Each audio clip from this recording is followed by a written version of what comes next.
పొత్తుకు కొత్తగూడెమే కీలకమని చెప్పి చూస్తా ఉన్నాం. మున్సిపల్ ఎన్నికల్లో కాంగ్రెస్కు సిపిఐ షరతు. కొత్తగూడెంలో 30 డివిజన్లు కోరుతున్న పార్టీ 17 మాత్రమే ఇస్తామంటున్న కాంగ్రెస్. పొత్తు లేకపోతే రాష్ట్రమంతా ఉంటారు కానీ అవసరమైతే ఇతర పార్టీలతో కూనమనేని. సిపిఎం బీఆర్ఎస్ పరస్పర సహకారం అని చెప్పి చూస్తా ఉన్నాం. రాష్ట్రంలో మున్సిపల్ ఎన్నికలకు షెడ్యూల్ విడుదల కావడంతో పొత్తులపై రాజకీయ పార్టీలు చర్చలు వేగవంతం చేశాయి. ముఖ్యంగా కాంగ్రెస్ సిపిఐ మధ్య పొత్తు చర్చల కొత్తగూడెం కార్పొరేట్ కీలకంగా మారింది. ఇక్కడ 60 డివిజన్లు ఉండగా తమకు 30 డివిజన్లు కావాలని చెప్పేసి మిగతా 12వ పేజీలో ఉందని చెప్పి చెప్తా ఉన్నారు.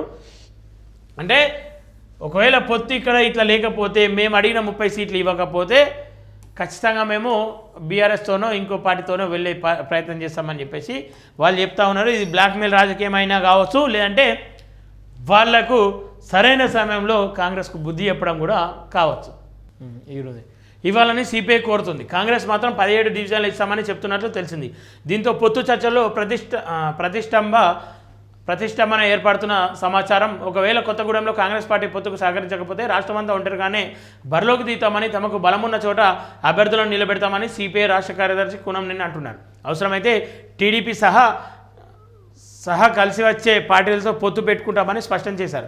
ఖమ్మం, భద్రాద్రి కొత్తగూడెం, నల్గొండ, మిర్యాలగూడ, సూర్యాపేట, వరంగల్, హన్మకొండ ప్రాంతాల్లో తమకు బలముందని సిపిఐ నేతలు అంటున్నారు.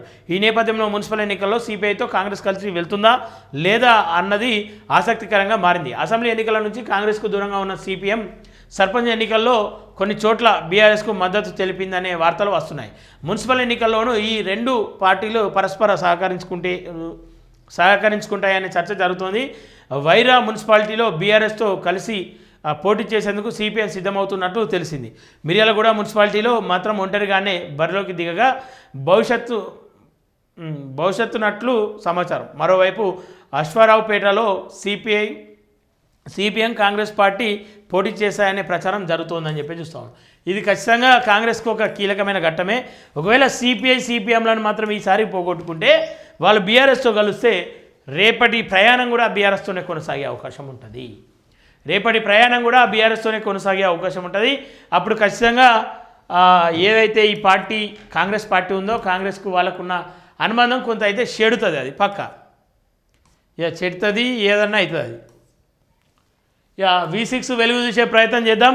దయచేసి లైవ్ చూస్తున్న వాళ్ళు లైక్ చేయండి, షేర్ చేయండి, కామెంట్ చేసే ప్రయత్నం చేయండి అని చెప్పేసి కోరుతా ఉన్నా.